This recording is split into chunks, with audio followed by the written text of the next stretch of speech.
You already know what time it is. Welcome back into the NFL with AJL, episode 62. We're live on a Tuesday. You could have been anywhere else in the world, but you're right here tapped in with me on the show. We got a great show on tap tonight as the Super Bowl is just a couple of weeks away, and we did see those championship games in the NFL over the weekend. But before we get started, hope y'all had a blessed week. Again, y'all had many other choices, but you chose to tap in with me tonight. Hope the week has been solid for everyone. January is ridiculously almost over, but we know that time does not get any slower. Hope y'all are geared up for the weekend as well. And again, thank you for tapping in with me. Before we get started on the show, y'all, please make sure to like and share the stream wherever you may be watching. Please subscribe on YouTube. We are 10 subs away from 800 and 210 subs from getting fully monetized on the YouTube channel as well. Please make sure to hit that bell for YouTube so you never miss a post also. And as always, you know the QR code there will give you every bit of social media and podcast content as well. Y'all make sure to drop a super chat or a super thanks on YouTube. No donation is too big or too small. If you want to hit me up personally on social media to donate to the show as well, you don't have to, but of course, it would be appreciated. Are the Ravens potentially playoff frauds? Lamar's now 2-4 in his postseason career. The Lions choke away a 17-point lead, giving out the NFL awards, talking about the future of the Ravens and the Lions, and much more. Again, y'all make sure to like and share that stream wherever you're watching so we can get the show out to as many people as possible that want to hear about championship weekend. And speaking of that, let's go ahead and jump right into it as the AFC championship game unfolded. The Chiefs beat the Ravens 17-10.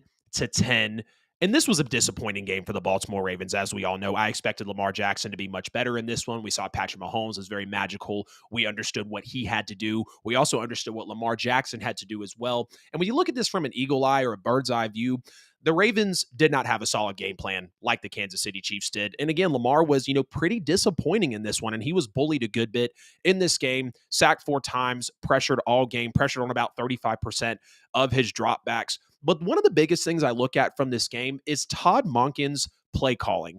Your identity is literally running the football. You are running the football as the Baltimore Ravens this year, and you have the number 1 rushing offense in the league. And the Baltimore running backs in this entire game had 6 carries. Zay Flowers damn near had as many carries as both running backs in this game for the Baltimore Ravens did. There was 16 rushing attempts the entire game. That's not the Baltimore Ravens identity. The Ravens are 0-4 when they have less than 25 rushing attempts at all this season. They're 14-1 when they do rush over 25 times. So it's fairly clear that when the Ravens run the football, they establish their presence on the ground, they're more than likely going to win that football game. As you saw, only 1 loss when they rushed the ball over 25 times. Lamar dropped back 41 times, almost 85% of the plays in this game. Lamar Jackson was dropping back 37 pass attempts. And again, he was sacked 4 times versus 25 dropbacks against the Texans and 42 total rushing attempts for the Baltimore Ravens. This was the last game that Todd Monken needed to come out in his first year as Ravens offensive coordinator, boasting the offense that he has, boasting the run game that he has, and try to do something different. When you get to a conference championship game, your mindset is not to go away from your identity. And for anyone out there saying, oh, they didn't have time to run the ball, you're playing Mahomes and the Chiefs and Andy Reid. The game was never out of reach for the Baltimore Ravens. As I was watching this game, and like many other people have commented back to me as well, this was a game where the Ravens were in it. And all they had to do was have a play or two happen, which we did see sometimes at times, they did fall apart. They just had to get a play or two going, maybe just get one drive, half a drive going to get back into this game. It was never out of reach. It was never a lock that the Chiefs were going to win. But unfortunately, as the game did go on and they dropped back more and ran less, the game turned out the way that it did. And outside of the Ravens' only touchdown drive of the game, which was on their second possession, we saw Lamar Jackson get absolutely magical, evade the pressure, throw a bomb to Zay Flowers, and everybody was on fire, right? What a way to respond to the Kansas City Chiefs. The offense managed just 35 yards of total offense in the first half. They punted 5 times. Now, they did end up having a little over 330 total yards in this game, so definitely turned it around in the second half. And I will credit some of those adjustments there for the Ravens, but their identity still was very lost in this game. To know how egregious it was that the Ravens didn't run the football as much as they should have, the Chiefs were worst in the league at rush EPA and rush DVOA in terms of run defense, which are some advanced stats to show how effective a run defense actually is in certain situations. The Chiefs were dead last, worst in the league in EPA and DVOA. And while Baltimore sported the best rushing offense in the NFL, and the Chiefs just gave up 182 yards to Buffalo last week, everybody was saying, man, the Chiefs just gave up 180 plus to Josh Allen and the Bills. The Ravens are about to run for 350 all over them. Was not the case whatsoever. John Harbaugh and Todd Monken said, not Josh Allen, Lamar Jackson, save us. And unfortunately, he wasn't able to do it. And it was just so baffling to know that the Ravens were, best record in the league. Ooh, 792. Let's go. Thanks, babe, for popping in. I always love and appreciate you. But knowing that the Chiefs just gave up 180 plus rushing yards to the Bills, and the Ravens turn around and just completely spoil it. You don't get to a conference championship game and just go away from your identity. Don't go away from what has made you the best unit in terms of running the ball all year. It was the worst time possible to do it, and unfortunately it came back and bit the Ravens. The Chiefs won without Willie Gay, no Joe Thuney.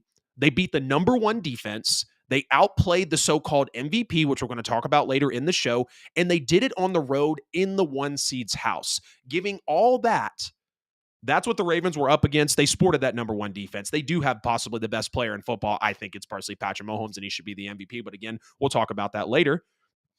And you were the one seed at home. Home field through the playoffs on your bye week and all. And now we're sitting here talking about Lamar Jackson with a 2-4 postseason record. And this is the most vulnerable Chiefs team that we've seen.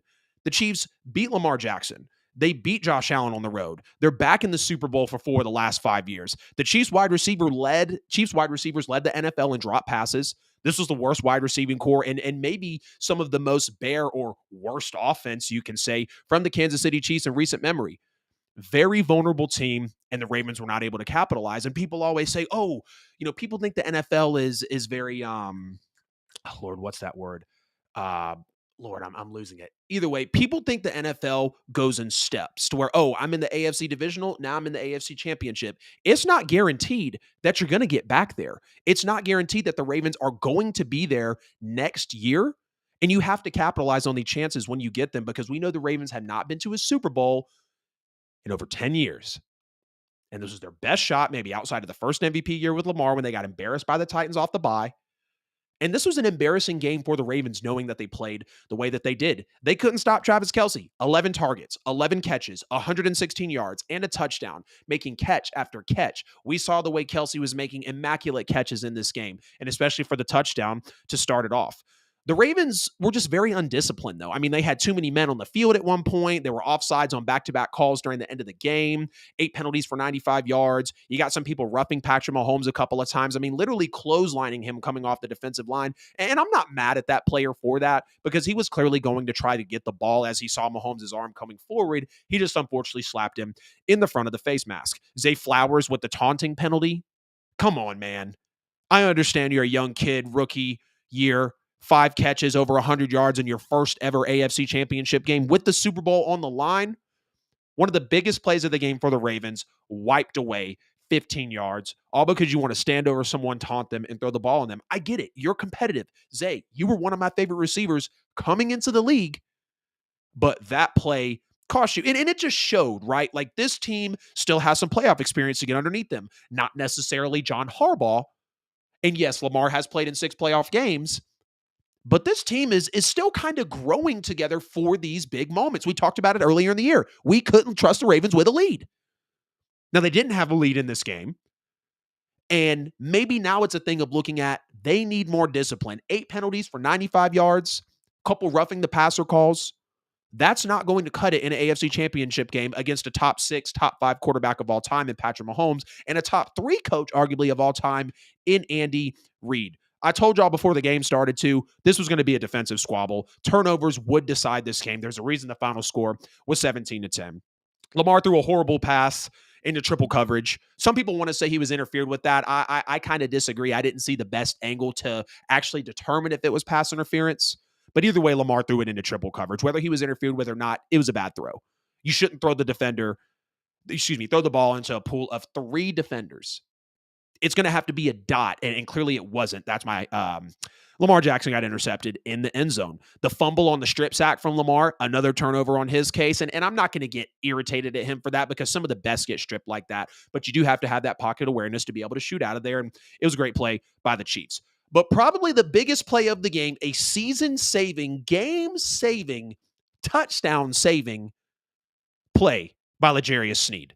Zay Flowers, the Ravens driving down the field. This feels like the moment that the Ravens are going to get into the end zone, and I believe at the time make it a 17-14 game.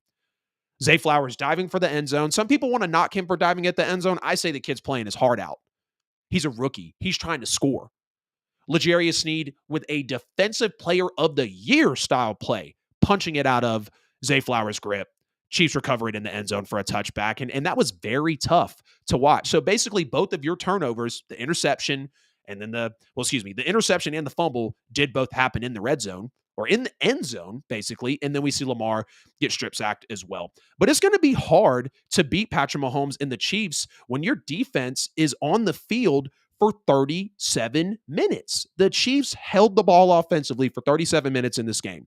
The Ravens defense was absolutely gassed, but I will give them credit because after the Chiefs marched down the field on 2 long 75-plus yard touchdown drives, from that point on in the second quarter, Ravens defense absolutely lights out. They forced a turnover on downs. They would only allow a field goal for the rest of the game. No points in the second half, and forced the Chiefs to punt on 6 of their final 7 possessions. Of course, we know Lamar had some big MVP plays in this game as well. We saw him catch his own pass. We saw the big touchdown pass to Zay Flowers. But I will not understand how you can be the best run offense going against one of the potential worst run defenses when you start to look at those advanced stats and wonder why you lost the football game. I won't understand that. Lamar does not need to drop back on 80+% of his drives. And unfortunately now, in a year where Todd Monken had Lamar Jackson with the best completion percentage from the pocket and his best passing yards from the pocket and his best passing season, with the most yards he's ever passed for, and most of his yards came inside the pocket. It's tough to stomach this because we wanted Lamar to win. A lot of people wanted Lamar to win so the naysayers could put it to bed. And Chris Jones even said before the game, if we make him drop back and pass from the pocket, we might blow him out.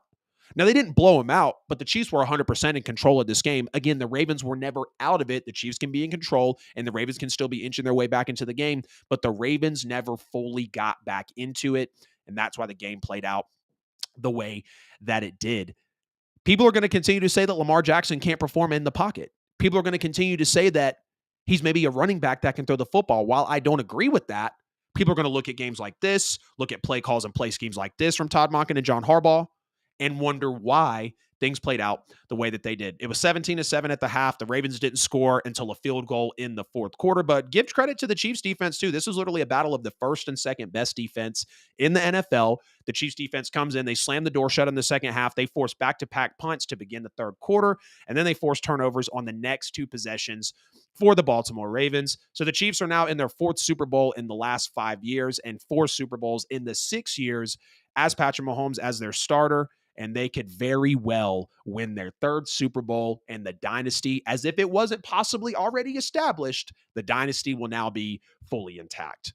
Let's flip over to the NFC Championship game as we do see we do see the Lions and the 49ers duke it out in a really great game to watch. Lions go up 24-7, blow the 17-point lead. Niners win 34-31. Let's get into this one because the Lions came out swinging for the fences. I'm over there on Twitter like, this feels a lot like when the Bengals made their run to the Super Bowl. It's too early, but the Lions had over 180 rushing yards in the first half. They were averaging 7 yards per carry in the first half, 6.5 yards per play in the first half, 3 rushing touchdowns against that San Francisco 49ers defense. That's impressive. If that doesn't scream that they are pushing to get to the Super Bowl with the attitude that they have, I don't know what will.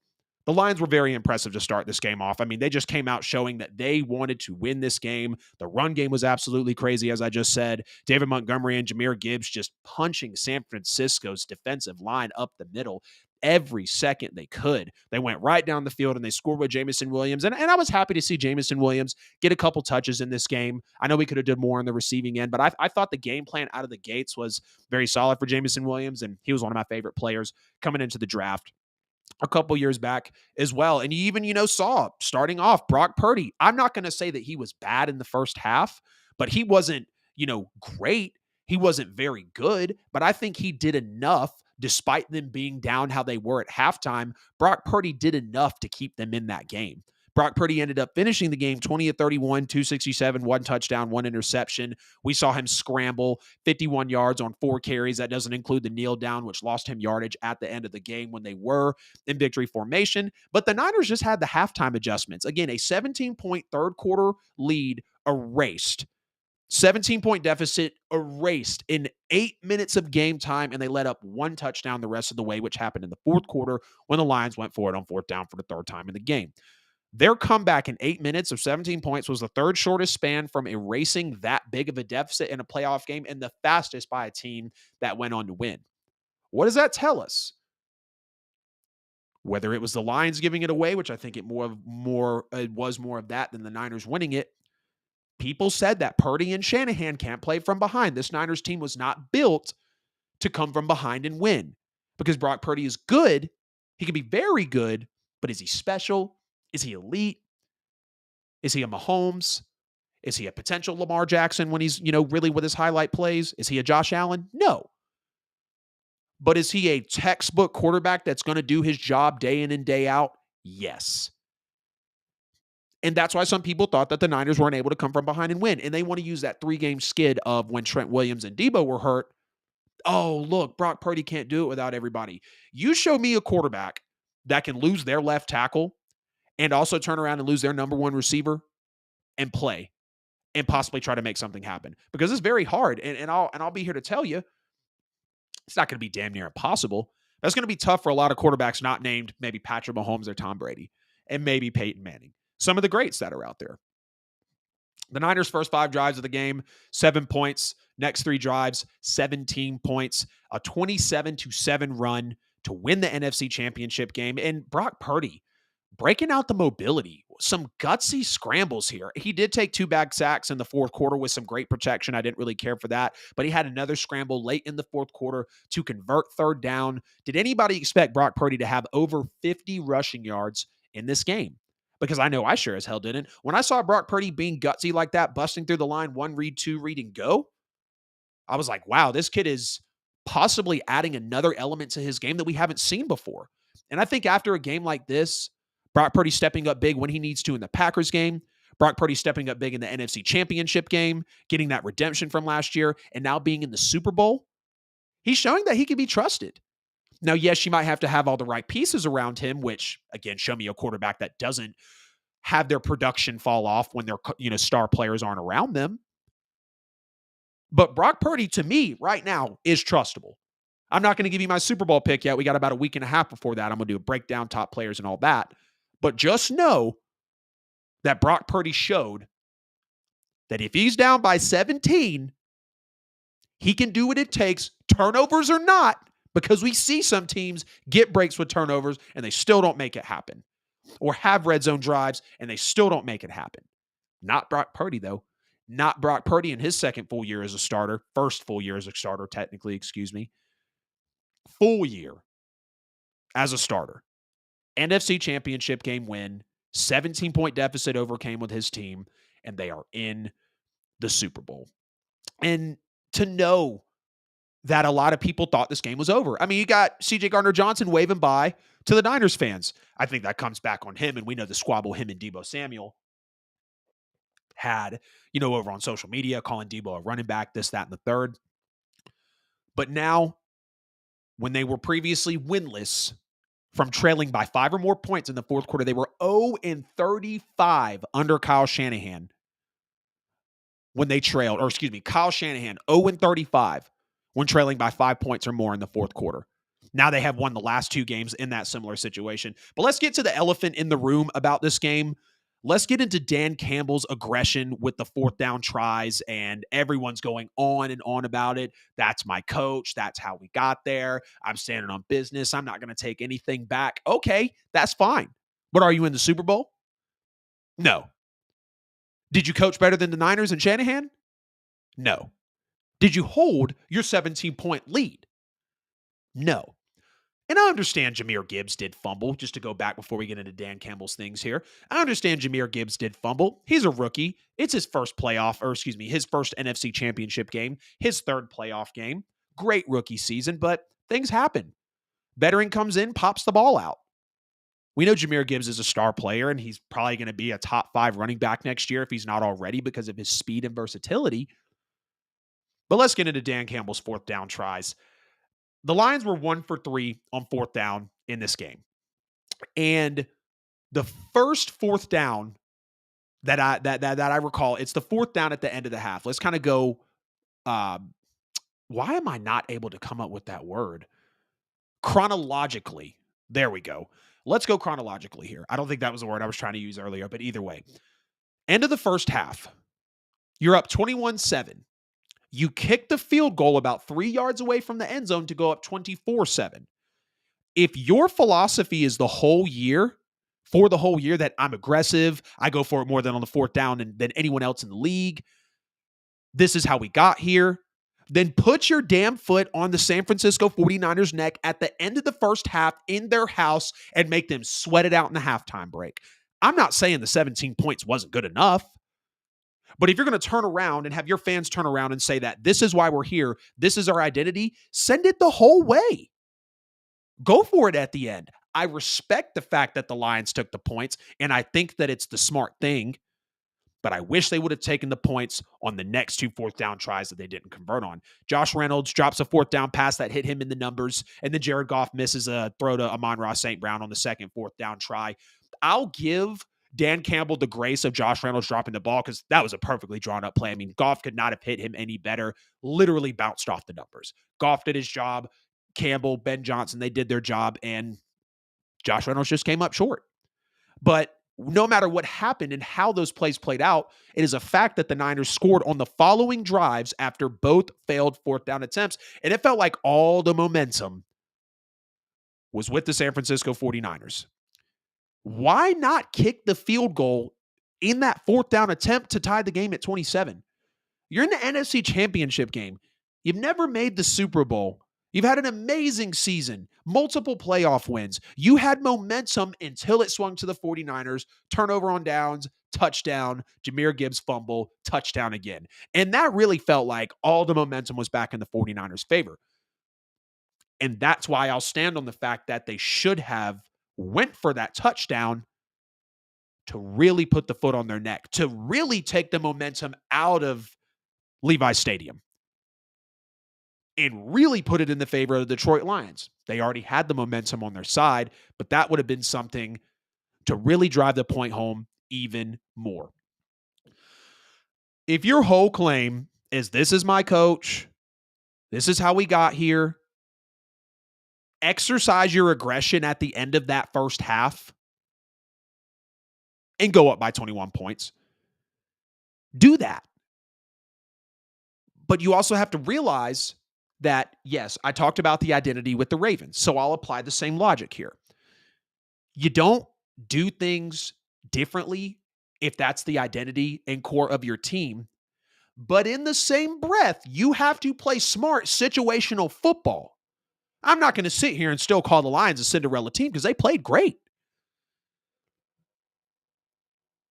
But also, you have to play smarter football. You have to take those points, Dan Campbell. That's 6 points off the board. You have been up and up and up. And you choose not to make the right decision. And people can say whatever they want. But if I'm a Lions fan, I'm looking at those 2 calls today. No matter how much I love my coach, no matter how much I love this roster, no matter how much I appreciated this season, you make those 2 calls. You fight temptation twice. You already did it in the first half, and that's what kind of messed me up. Is okay, he was smart. He took the points. Wow. Dan Campbell on 4th and goal from the 3, and he took the points. But not the next 2 times. Now, of course, they go for it on fourth down at the end of the game and they get the touchdown, and that's respectable. Nice throw from Jared Goff. But I hate to see games lost in big time moments on bad situationally coached football. And that's what it was.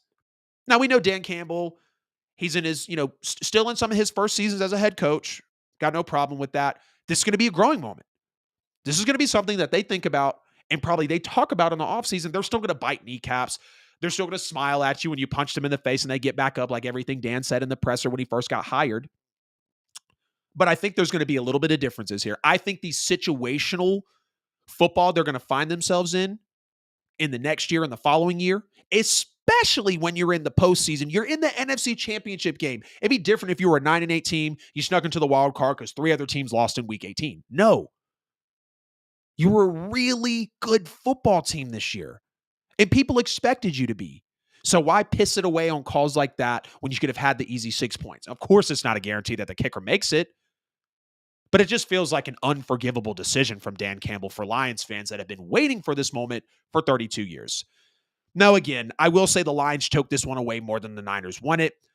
The play where the defender has the ball pop off his face mask and Brandon Ayuk makes a crazy catch kind of reminded me of the prayer at Jordan-Hare with Georgia and Auburn. And he makes a 51-yard reception. Yes, that's going to forever live rent-free in the Lions fans' head because all he has to do is intercept the ball or at least bat it down. I'm not going to fault the guy for making a play. I will say it's also DPI as well because we see him pull him back and then get ahead of him. But Jahmyr Gibbs fumbling as well. That's going to be the Lions giving them the ball back. The failed fourth down tries, giving the Niners the ball back. And even the Niners looking shaky to start off these first 2 games. It stresses me out for Lions fans because being a Saints fan, I can relate. We've been way more bad than we've been good in the history of our franchises. The two of us, probably the 2 of the biggest laughingstocks of the NFL up until recent memory, right? And to know that the Niners were very shaky to start this game as well, and you could have really put them out of it. Up 21 at halftime in the NFC title game, just keep pounding the ball with Jahmyr Gibbs. Keep pounding the ball with David Montgomery. I think the Lions' offense was solid nonetheless. Jared Goff looked solid. The running game was good. Laporta as well. Jameson Williams got some touches. So the Lions have a bright future. There's no doubt about that. But they're going to have to sit with this one. They're going to have to think on this one because this is going to be one that they're going to look back on and say, we definitely should have done that. They're already saying it now. And again, the NFL, linear was the word I was looking for earlier. The NFL is not linear. The NFL is not a linear league at all. You're not going to go from wild card to divisional to conference championship. It's not guaranteed that the Lions are going to be back here next year. Now, it's very good that the Lions kept Ben Johnson. That's a saving grace. He told the Seahawks and the Commanders, I'm staying here. And I have a lot of respect for that. Because the NFL now, as you get a good coordinator for a year or two, they're going to go get a head coaching job. And rightfully so for those coordinators moving out. But I believe Ben Johnson did not want to follow in those same footsteps, at least yet, because he knows how close he was. So shout out to the Niners in the Super Bowl. Chiefs at Niners in the Super Bowl in about a week and a half. Again, we'll talk about some of the Super Bowl matchups, top 10 players, everything in the show coming up in a couple days as we lead up to it. But let's dive in and pick our NFL awards winners as they will be given away on Sunday for the NFL awards of the 2023-24 season. Starting with the MVP. Lamar Jackson is going to win this award. And I understand why, because he's been very impressive. He's had the best season passing from the pocket. He's got over 4,000 yards, 4,000 scrimmage yards. He's got over 30 total touchdowns. But for Lamar, and I understand it's a regular season game or a regular season award, but it feels so just disingenuous to the league. And we know it's happened before because it happened when he, crapped the bed in the divisional against the Titans, even though he had over 500 yards of offense in that game, scrimmage yards. It just feels so disingenuous to not include a guy like Patrick Mahomes when he just did what he did on the road for 2 straight games. Of course, he was at home against the Dolphins, but cold weather. He was there. On the road against Josh Allen, he was there. On the road against the 1 seed and the best defense in the NFL, he was there. And Lamar Jackson folds in this game. And I get it. It's part of the play calling. But back to the award. I'm sure Lamar will win it. He's the odds-on favorite. You go look at all the betting sites and the third parties. They have Lamar Jackson with the minus in front of his number in order to be able to win this award. But I believe the most valuable player this year is Patrick Mahomes again. Because you're going to tell me that with the most drops for wide receivers in the NFL to lead it, not having a whole lot of offensive talent, kind of a banged up Travis Kelce. Now, the defense was fantastic. The defense is a lot of the reason, not a lot, but the defense is a good bit of the reason why the Chiefs are where they're at. But I believe you put Mahomes in any other offensive prolific situation that he's going to do much more than he did this year. Patrick Mahomes, to me, is easily the most valuable player. And I understand he's got 27 touchdowns, 14 picks, 2-to-1 touchdown interception ratio. But when it matters most, when it really, really matters the most, Patrick Mahomes does it. He makes it happen. So Patrick Mahomes would be my MVP choice for this year, but Lamar Jackson will win the award. Coach of the year, and it's not even close, DeMeco Ryans. DeMeco Ryans becomes the first rookie head coach and rookie quarterback duo, of course, with C.J. Stroud to win a division. The Texans went 10-7 this year. 9 of those wins coming on C.J.'s shoulders. He only, he did miss one game this year with injury. But DeMeco Ryans has been absolutely impressive. Coming in as a former player, not necessarily a fan of the defensive-minded head coach. And now I think we see some more people are going to give more chances to defensive-minded head coaches. Now, whether they should or not is left to be desired, because I'm all about offensive guys. But these former players, defensive-minded coaches, even if they're not defensive-minded, these former players that can resonate with the guys, DeMeco Ryans has done a hell of a job. I think it's DeMeco Ryans, and it's not even close. You could go for Shane Steichen as well. And I believe if Anthony Richardson plays out the rest of the year with the way that he played up front, Shane Steichen has a very good chance. And Shane Steichen was my coach of the year at about halfway through the season. And then the Texans came on to go from 3-13-1 to 10-7 with the second and third overall picks in the draft. You might even wipe the rookie of the year slate clean when it comes to it. You win a playoff game. You have a rookie quarterback. You triple and sum their wins. There's no way it's not DeMeco Ryans. Comeback player of the year, Damar Hamlin will win it. And we all know why Damar Hamlin's going to win it. But if we want to talk about a true comeback player, give me a second. We'll get to that. Let me give you some of Damar's numbers. Damar Hamlin only played in 3 total games this year. And I'm not being heartless or insensitive. I understand he basically died on the field last year. It was the first time I've ever seen an NFL game canceled because of an injury to a player. We had a medical staff in Cincinnati get an MVP vote, which is so respectable. But Damar Hamlin, yes, he literally came back from life. He came back to life on the field, came back from death, however you want to look at it. We still have to keep it within the context of the game because respectfully, we don't know if Damar Hamlin will ever play at a productive enough level again. And in another respectful sentence, nobody really knew who Damar Hamlin was before that. Again, I'm not being insensitive. I'm not being heartless. But if we're talking about a comeback player of the year, he only played against Denver, Philly, and the divisional in Kansas City. He had 4 total tackles on the year. Baker Mayfield is my comeback player of the year, and it's not even close. He had career highs in completions, passing yards, touchdowns, and completion percentage. Baker Mayfield threw for 28 touchdowns and 10 interceptions. A career high in completion percentage. The most completions. His passing yards. Absolutely incredible under first-year OC Dave Canales, who now is the offensive coordinator of the Carolina Panthers. The head coach of the Carolina Panthers. I don't think anyone really expected Baker Mayfield filling Tom Brady's shoes to win a division, albeit it's crappy, to win a playoff game, albeit against a crappy, collapsing, reeling Eagles team, and have the season that he did. Under a first-year offensive coordinator, under a defensive-minded head coach, give me Baker Mayfield for the comeback player of the year. Again, it's not even close. Now, the offensive player of the year, It's either going to go to Dak Prescott or Christian McCaffrey. As much as I want to include Tyreek Hill, I think if you're looking at Tyreek Hill, you also have to look at CeeDee Lamb because their catches, their yards per catch, their yards, their touchdowns were very similar. And they are both finalists as well. But offensive player of the year, Dak Prescott, he led the NFL in touchdown passes. He was third in yards. He had under 10 interceptions, almost 70% completion, second in QBR, first in passer rating. Or you can look at Christian McCaffrey, 2023 total scrimmage yards, respectfully, 21 touchdowns, 3 fumbles, 2 of them lost.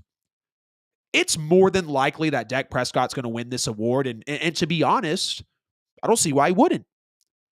You could maybe take a look at Tua for the offensive player of the year. But I think Dak Prescott was just absolutely undeniable.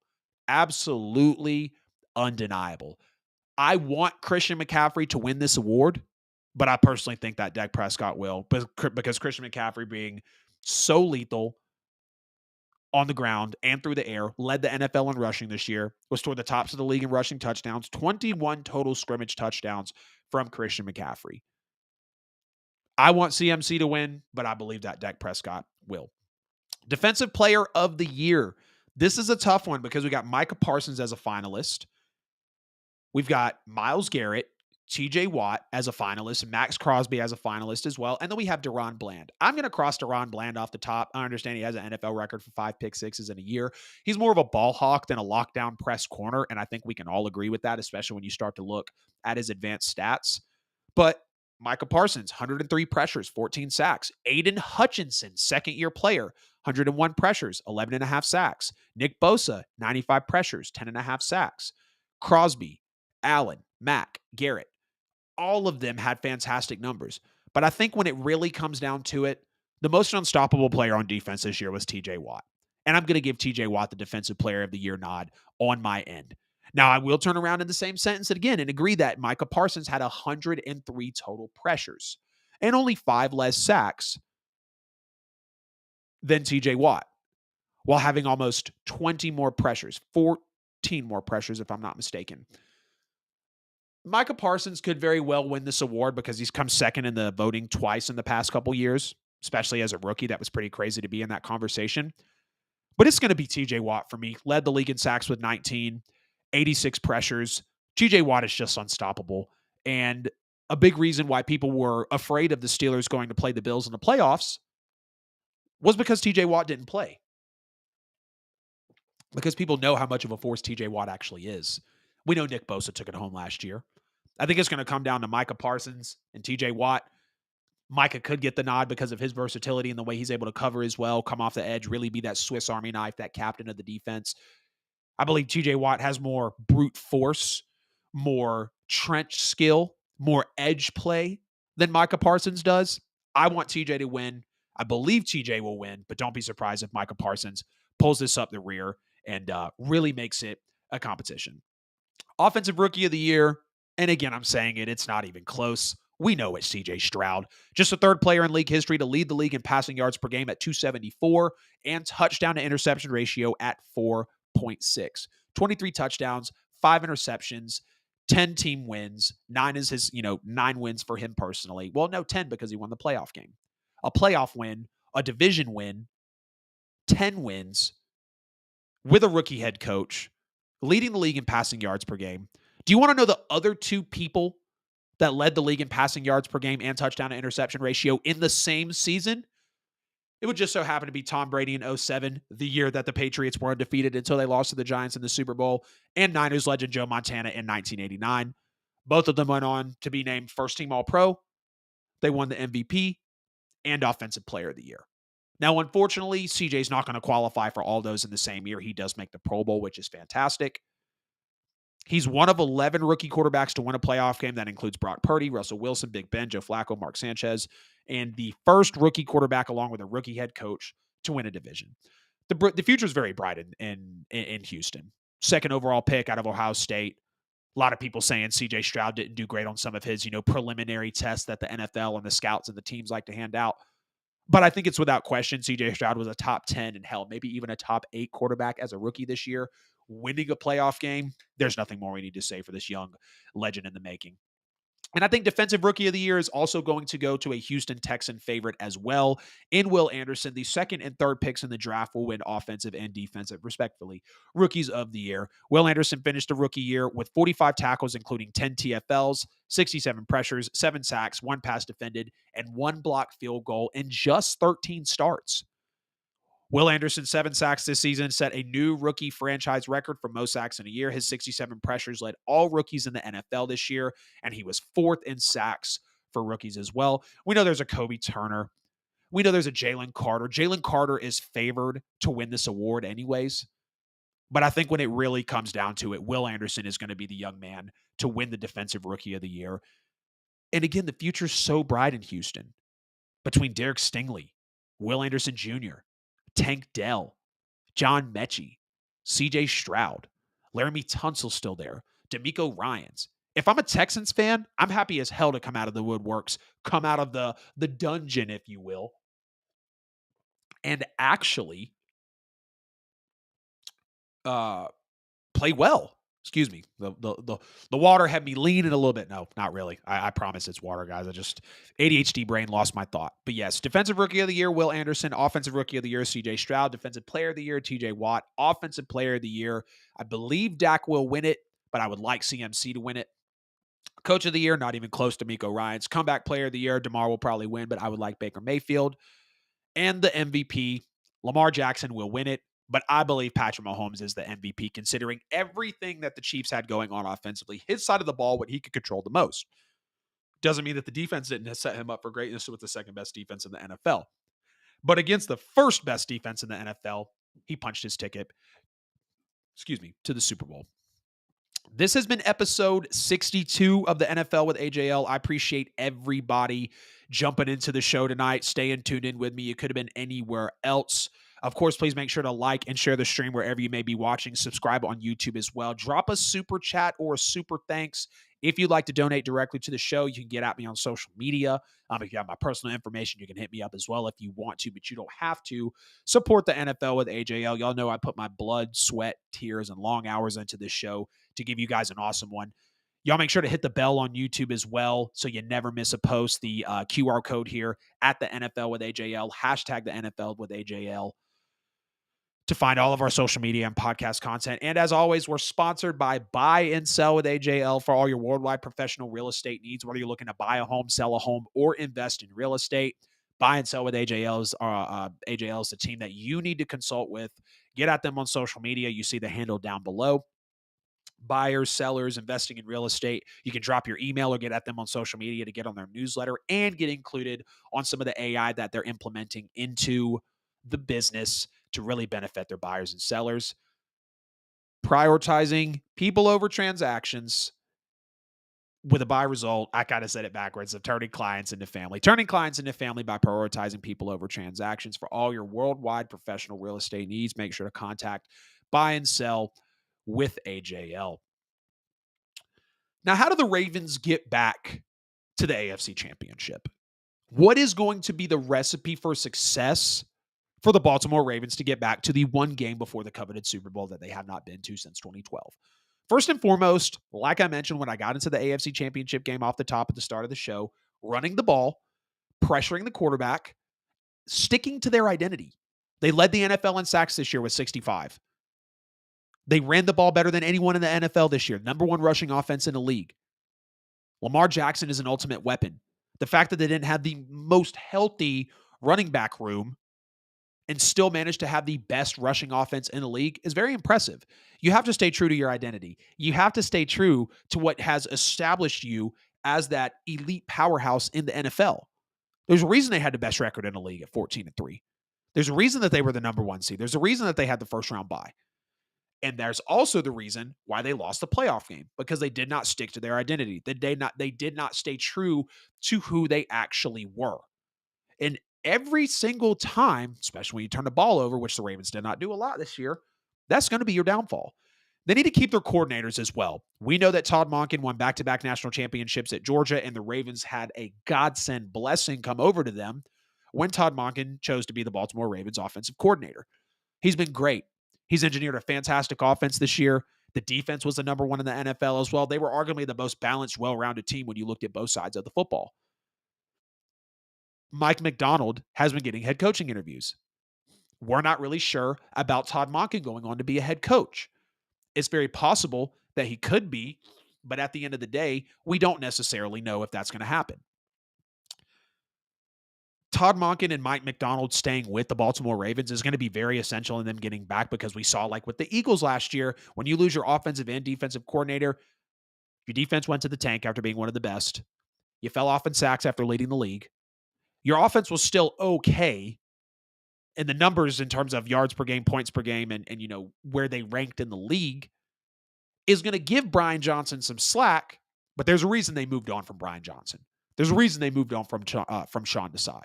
There's a reason they moved on from the other defensive coordinator as well. For the Ravens to be able to keep their OC and DC is going to be very, very vital, especially when you're sporting one of the best units in the league, because things can change very, very quickly. People talked about Greg Roman not giving Lamar Jackson the support. Well, Todd Monken said, okay, no worries. I'll bring in my staff, my guys, and I will have Lamar Jackson have the best completion percentage and passing yards from the pocket he's ever had in his career. The Ravens also need to stay healthy as well. Thankfully, Lamar Jackson stayed healthy this year. That was a big reason why people didn't want to give him that payday coming into this year. I thought his claims were a little astronomical as well. He didn't finish the last 2 seasons, but Lamar Jackson was fully healthy this year. He played up to the value of that contract that he earned. Very cool that he did it without an agent as well. But they still need to stay healthy in terms of Mark Andrews. They lost Mark Andrews in the beginning of the year. That was very, very vital. Mark Andrews coming back for the AFC Championship game. I knew he wasn't going to be much of a factor, and realistically he wasn't. Isaiah Likely was punching it in there. We saw J.K. Dobbins go out as well, which I wouldn't be shocked if they released him or tried to trade him off. He would more than likely get released from being injury prone. And then even Marlon Humphrey, he got healthy, but he was banged up. He was able to play in some games in the playoffs. He missed the first few months of the season. I believe didn't make his debut until November, if I'm not mistaken. But staying healthy is always going to be something that is going to get a team to the top. You have to get healthy at the right time. You have to get hot at the right time. You have to click at the right time. But the health is something that has bothered the Ravens a good bit over the last couple years. They were able to stay mostly healthy this year, but more than anything, I think they were able to lean on their rookies and their role players, and those guys just blew it out of the water, especially with Zay Flowers and Isaiah Likely. I mean, let's be real. Kyle Hamilton in his second year, if I'm not mistaken, absolute monster in those young positions. And they had to have those guys step up. Was Marcus Williams hurt all year? I'm very curious about that. Was he? I want to take a look real quick. Let's go see these game logs. No, Marcus Williams actually played all year. Okay. I don't know why I thought Marcus Williams was hurt for a decent bit this year. But yes, the Ravens got to stay healthy, because we know that has been a little bit of a downfall of theirs over the last couple seasons. And lastly, they have to protect Lamar Jackson in terms of play calling, schemes, and that offensive line. They were 18th overall in sacks given up, with 41 sacks given up on Lamar Jackson. That's not going to cut it. Lamar Jackson is not going to be able to have another productive season like he did this year if the offensive line potentially doesn't get any better, with the Joe Burrow coming back healthy, with the Steelers looking to get better, who just hired Arthur Smith as their offensive coordinator, with the Browns, if they decide to stick with Deshaun Watson, whatever they're able to do, they're going to have to be able to protect Lamar, because all of these teams in the division are getting better. And Lamar was still great this year. Again, he's going to win his second MVP, although I digress. But keeping him upright so you can execute those plays, so you can have those offensive schemes roll out the way that they should, it's going to be very important. The Ravens are going to be able to get back to the AFC Championship by staying true to their identity, keeping their coordinators, staying healthy, and protecting Lamar Jackson. Now, how do the Lions get back to the NFC Championship game? I'm going to say it again. They need to keep their coordinators. Now, thankfully, they are keeping Ben Johnson, and that's major, because everybody expected Ben Johnson to leave, and that's why people thought the stakes were even higher with Dan Campbell's decisions in the 17-point blown lead of the Detroit Lions, because they assumed that Ben Johnson was going to be getting out of town. Big shout out to him for wanting to stay, because those Lions have a great offense. They have an elite offense. We saw it last year. We saw it coming into this year. We saw the defense turn around as well. So they're going to be able to keep their coordinators, at least Ben Johnson, and they should be very grateful for that because this offense will be elite yet again. Jared Goff, it feels like he got back to his vintage Ram days. Of course, he didn't perform in the Super Bowl well, but people want to talk about how Jared Goff has come back around, and I'm like, Goff never really fell off. He got hurt, but Jared Goff has always been a good quarterback. You get him his protection, you drop the right schemes for him, he's going to be good. He had the fifth best offensive line this year in terms of sacks given up, which is another testament as to why Jared Goff was so great. They're going to need to continue to protect him as well to be able to get back to that NFC Championship game. They're definitely going to have to tighten up on their defense, and they had an astronomical turnaround in the run defense this year. They were second against the run this year after being bottom 3 against the run game last year in terms of yards per game. Sorry, y'all, had to mute the mic if you're watching, which I think it's only you, babe. Didn't want to sniffle into the mic. That was just really bugging me there. I had to get that out. But yes, they have to tighten up on defense. Their run game was fantastic. Very proud of them. Second in the NFL against the run. We saw them draft Aiden Hutchinson. I thought that they should have went for another edge rusher this year and possibly Jalen Carter because after drafting Aiden Hutchinson, they still weren't better in the run game. They were 19th in defensive yards per game given up, sixth worst pass defense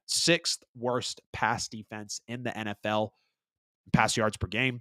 They were 23rd in defensive points per game as well.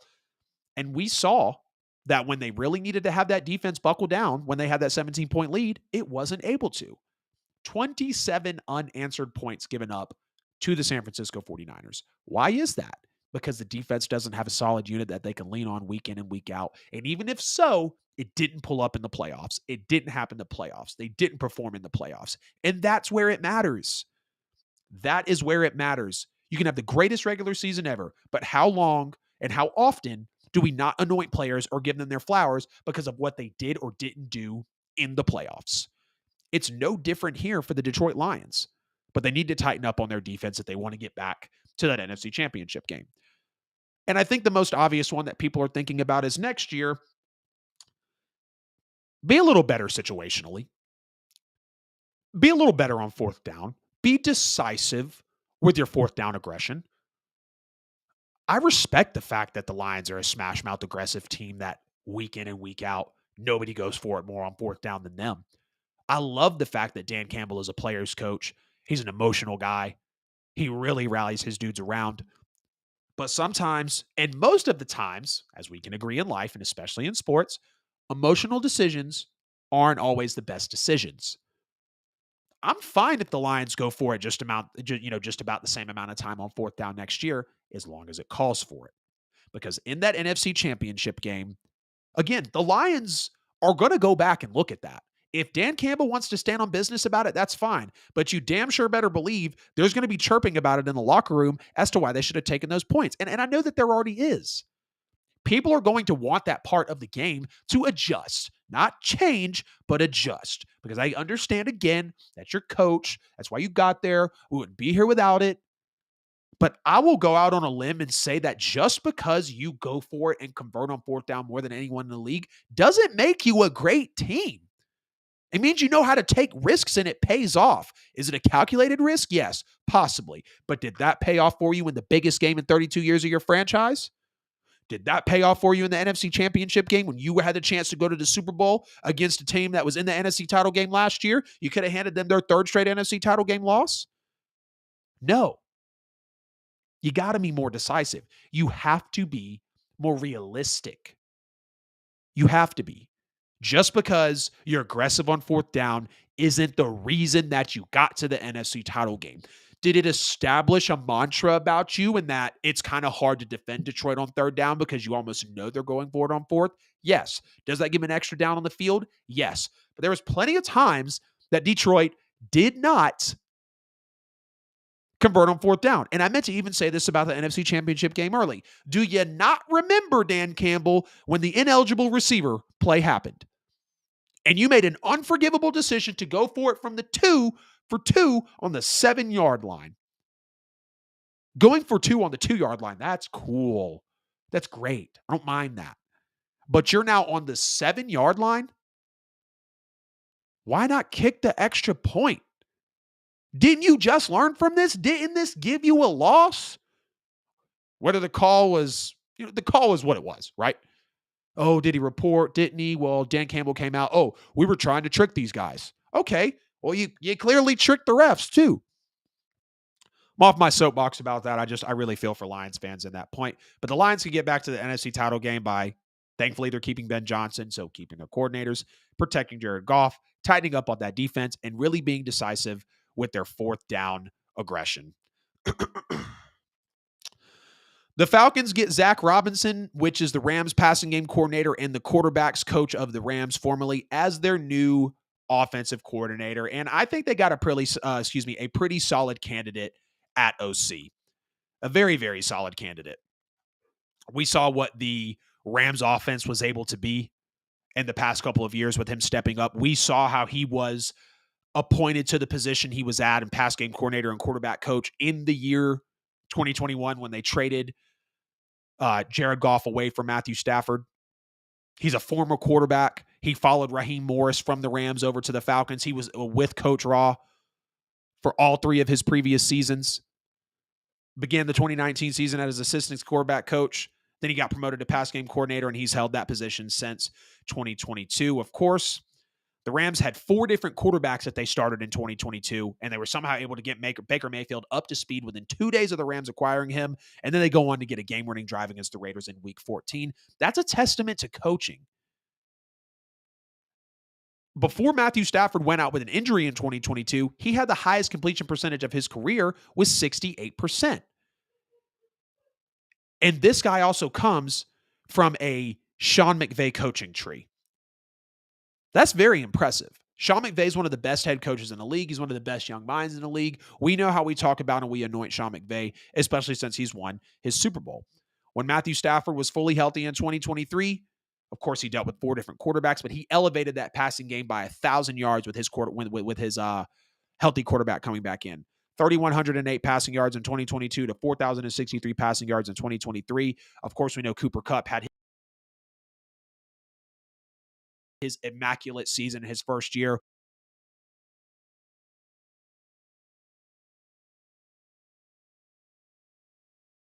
Not only in the regular season, 105 catches, 1,486 receiving yards, a new NFL record for rookies in total catches and receiving yards. The Rams passing game ranked in the top 15 in the league in total passing yards, yards per attempt, and receiving touchdowns.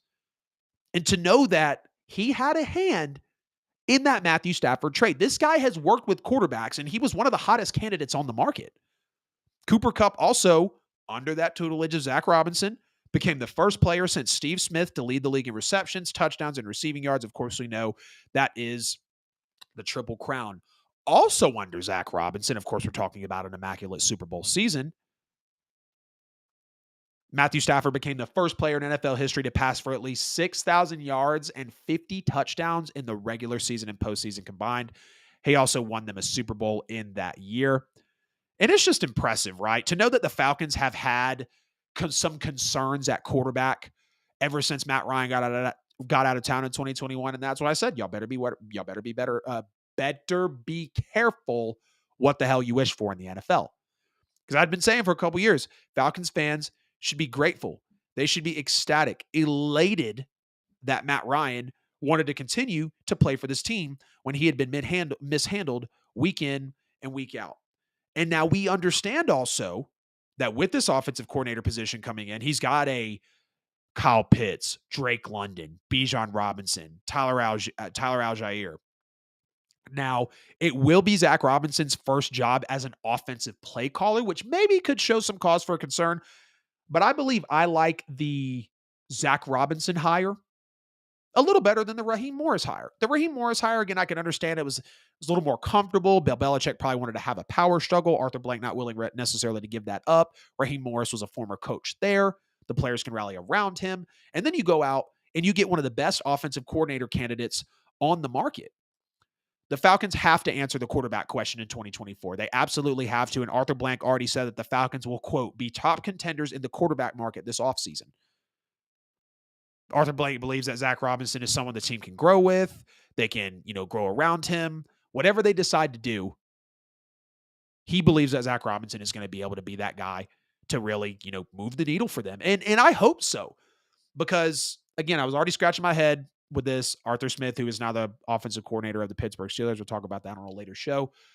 With Arthur Smith coming in as that head coach and going 21-30 and having a worse offense with more talent, arguably, besides the quarterback position, which is very important, his offense in the 3 years of the Falcons was worse than the last 3 years of the offense under Dan Quinn. And Dan Quinn was defensive-minded. Arthur Smith was the play caller, the offensive coordinator for the Tennessee Titans.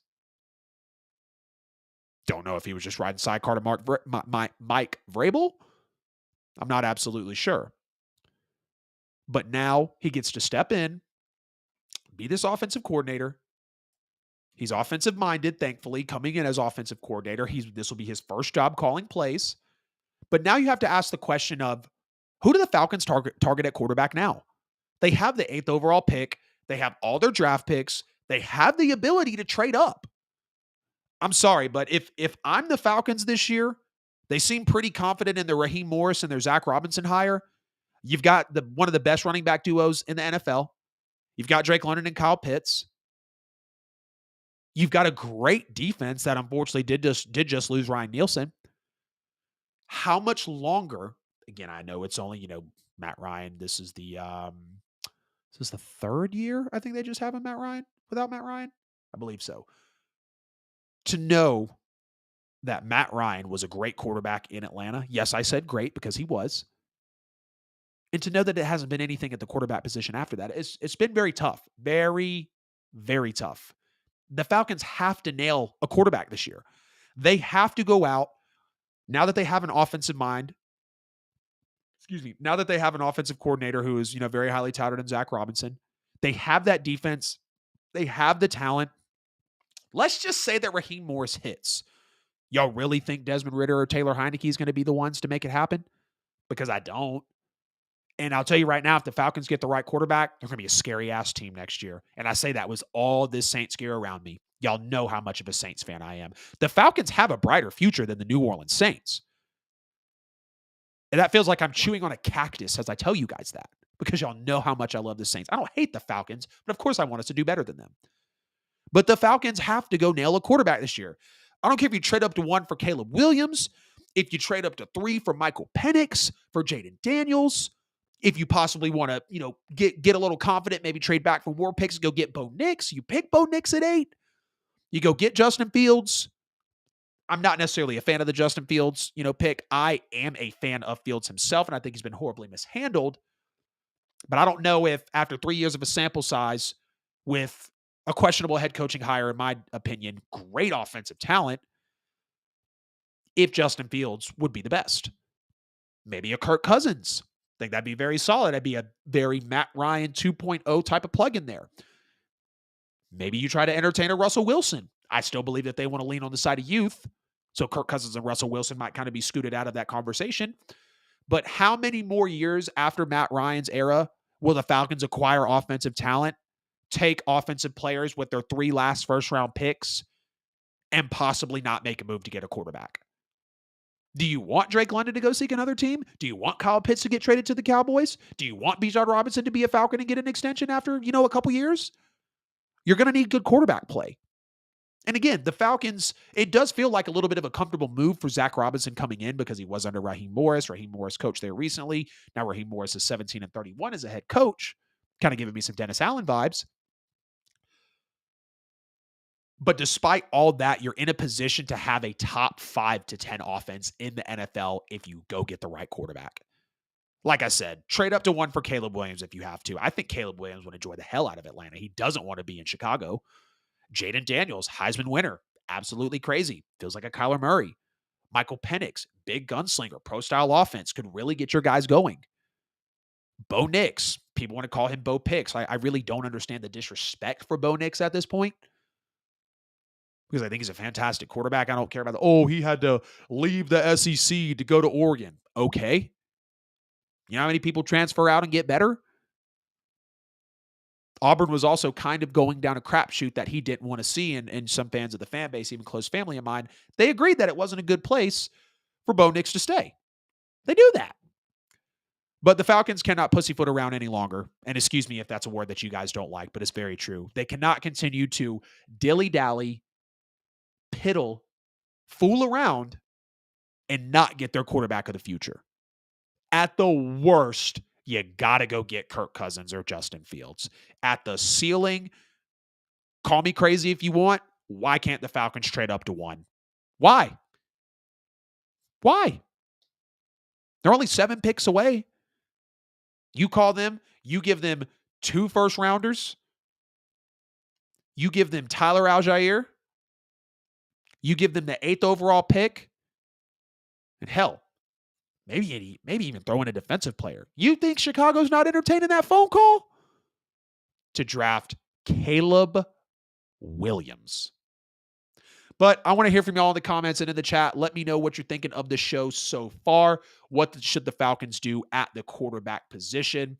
Last topic of the show here, the Eagles bring in Vic Fangio as their defensive coordinator after he does leave from the Miami Dolphins, his first year and only year as defensive coordinator with them. And they also bring in Kellen Moore as their offensive coordinator as well. Before I get into the numbers and everything from Fangio and Moore, I want to talk about how much I actually enjoy these hires. I think Vic Fangio is one of the best defensive minds in the NFL. A lot of his systems and schemes and his designs are very present in the NFL. Once I figured out that he parted ways with the Miami Dolphins, I truly thought he was going to be a very highly touted and sought after defensive coordinator. And I understand he wasn't the best in Denver. Not all coordinators are great head coaches. He clearly was not. But when he was with the Niners, when he was with the Bears, and when he was with the Dolphins recently, Vic Fangio made things happen. Vic Fangio is a very good defensive coordinator, and the Eagles should be ecstatic about this. He's going to bring some confusion for these other teams that are going to be going up against him. He's really going to be able to bring some versatility for this team as well. We know there's a couple of players with the Philadelphia Eagles that can and like to play multiple positions, and they've shown that they can do that. We know Vic Fangio comes in a lot of too high structures, too high safeties, shell coverages, a base 3-4 defensive front, some light boxes, modern defense. That is exactly what the Eagles need. Fangio's worked with Steve Sidwell, Dom Capers, Jim Mora, Rex Ryan, several other high-profile guys that are currently employed in the NFL.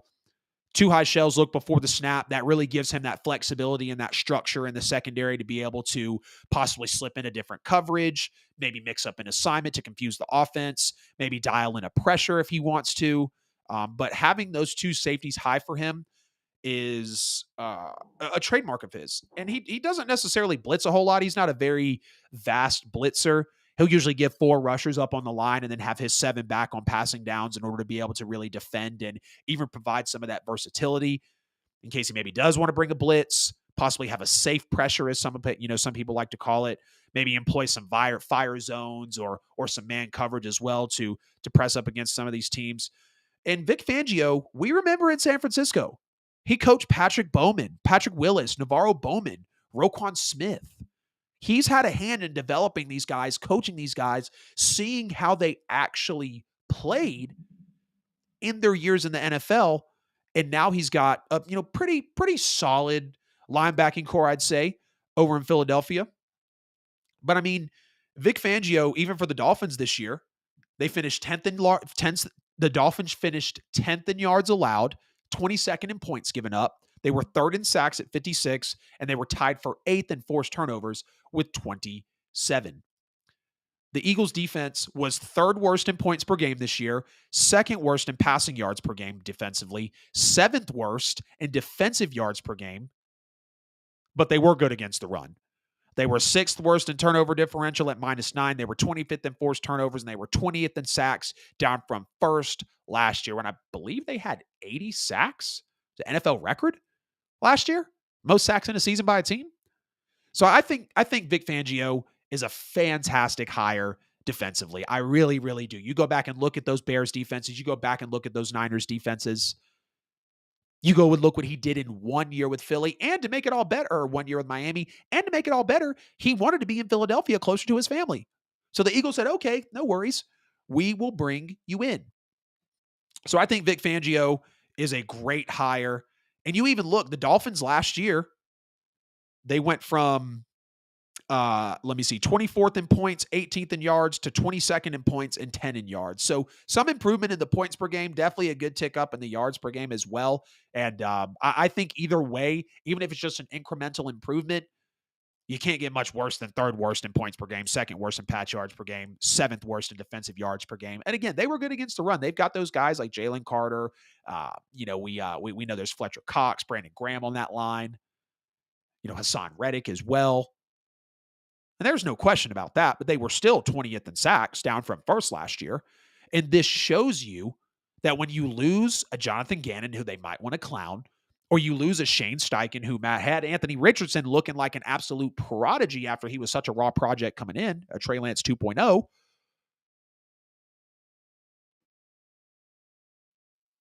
It's impressive that the Eagles were able to pull these hires off, honestly. I was trying to come up with the right word for it, but just downright, simply put, it was impressive. Very impressive that they bring Vic Fangio in, because they are definitely going to be able to improve on that aspect. And let's talk about Kellen Moore coming in as offensive coordinator as well. I think Kellen Moore is kind of a polarizing figure, in the NFL also. Depending on who you ask, he's either great or, he's average. And I personally think Kellen Moore is one of the good to great offensive coordinators in this league. We know that Kellen Moore was the Cowboys Cowboys quarterback coach in 2018, Cowboys OC from 2019, 20, 21, and 22.